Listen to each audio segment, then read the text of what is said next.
భద్రాద్రి కొత్తగూడెం జిల్లా భద్రాద్రి రామయ్య సన్నిధిలో ఈ నెల 31న జరగనున్న పుష్కర సామ్రాజ్య పట్టాభిషేక వేడుకకు 12 కుండాలతో శ్రీ రామాయణ మహాక్రతువుకు ఋత్వికులు ప్రారంభించారు. ముందుగా పట్టాభిషేక యాగశాల వద్ద అగ్నిమందనం చేసి అగ్నిని పుట్టించి మహాక్రతువుకు శ్రీకారం చుట్టారు. అనంతరము ధ్వజారోహణ నిర్వహించి 12 కుండాలతో హోమం ప్రారంభించారు. శ్రీరామనవమి తిరుకల్యాణ బ్రహ్మోత్సవాల్లో భాగంగా సీతారాముల ప్రధాన ఆలయం పక్కన గల హోమశాలలో ఈ కార్యక్రమం నిర్వహించారు. సాయంత్రం స్వామివారికి తిరువీధి సేవ జరిపారు.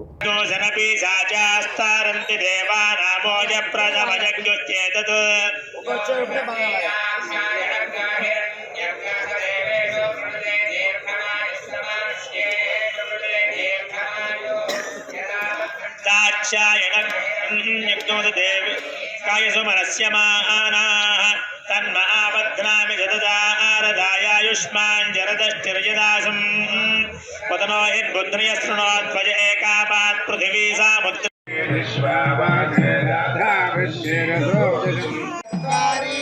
पंच षट् सप्त अष्ट नव दश 11 द्वादश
श्रीराम